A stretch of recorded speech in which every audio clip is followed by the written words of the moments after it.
Okay guys, meron ako ditong tokwa. Hiwain na natin siya. Open natin siya guys. Ayan. Meron siyang water.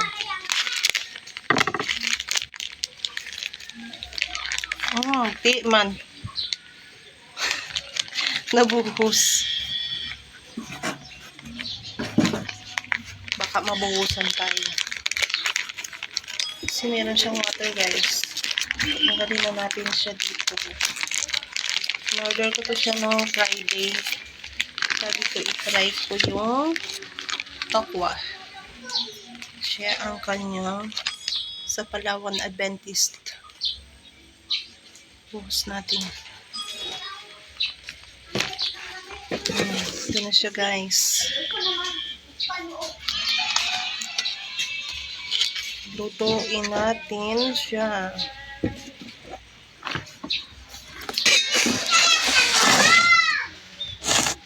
Slice lang natin siya ng maliliit. Yan. Maliliit. Hindi naman ganun kaliit, pero yan. Yan siya guys.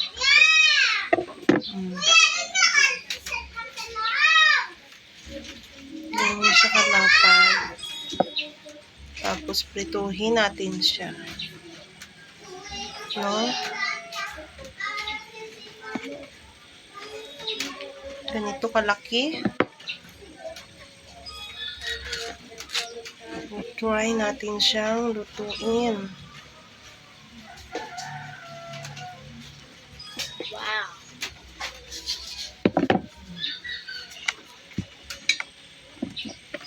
Lan, may mantika pa yung kawali. Apa. Yung mantika ng kawali, ilagay mo sa bote. Masarap dito siya. Search ko nga ito sa Google. Tapos, pag nalagay mo na sa bote, hugasan mo yung kawali. Tapos, magpiprito tayo nitong tokwa. Limutan ko. Healthy products ito guys. Alam niyo ba ang tokwa ay healthy? Ha? Limutan ko agad. Kuha ka doon ng harina. Tsaka magic sarap. Para mamaya ay titimplahan na lang natin siya guys.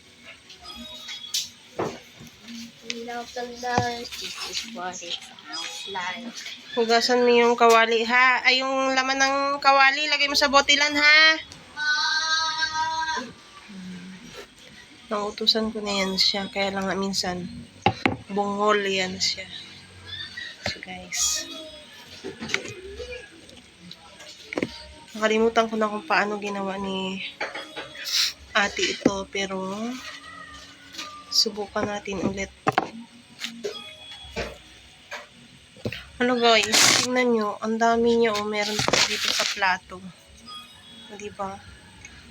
Ilang grams ba ito? Pang 500 grams. Yung isang ganito ba? Ay, 500 grams siguro. Tapos yan na siya guys, Ang dami. Kaya lang marami naman kami kakain. I-coated ko lang to siya sa flour. Flour na mayroong magic sarap. Nakalimutan ko kasi magbili ng crispy fry sa palengke. So yun.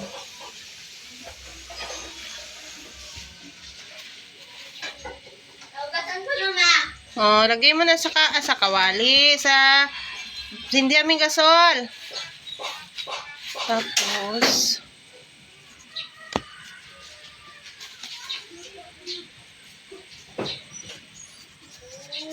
ito yung tinimpla ko kanina sa pag-ano ko ng crispy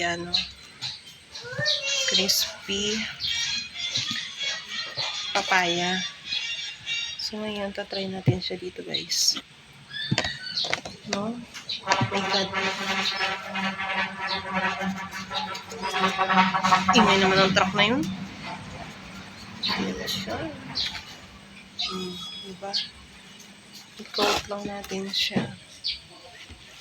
Same as dito sa isa. Baliktarin ko lang. Lagyan ko ng magic sarap.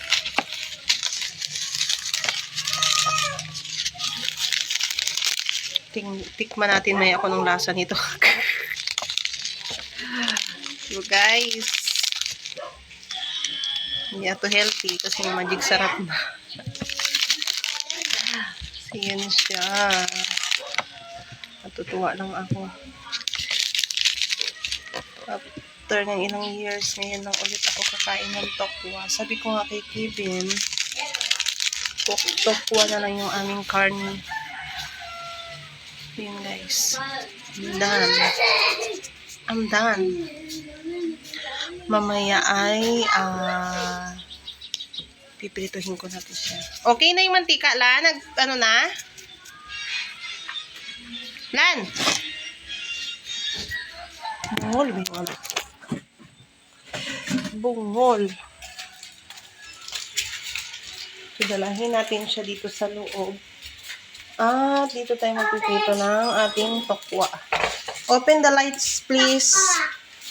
So yun, ipasok ko naman yung iba dito. Yes, may pasok ka na bukas, Day. Magluto tayo ng tokwa. Sinong na-miss mo? Si Sir o yung school? Si Sir. Ah, si Sir? Na-miss mo na si Sir? Yeah. Ay, busog ako ah. So, yun siya guys. Prituhin na natin siya, no? Ang ating kawali guys ay nakasalang na. So, yun. Magprito na tayo para sa ating ulam. Yan, mainit na yung kawali. Ang hirap ba kayong nag-vlog ka na wala kang cameraman? Sa totoo lang, promise. Ow! Ow! Ow! Ow! Muntik na maging fried yung aking kamay, guys. Ow! So yun, nakapagprito na ako ng dalawa. Yan. Meron kaming signage, warning, sira ang gripo. Pero kagabi, guys, ay okay na yung gripo. So, hindi na natin itong tanggalin itong warning na ito. Ay, maipit yung aking paa. Yan, oh. Okay. Dito natin yung ating tokwa. Magulo yung aming kusina kasi nga kakauwi lang namin na iwan dito ang kuya at ate at hindi sila naglinis ng bahay. So tayo maglilinis guys. Ma! Ma!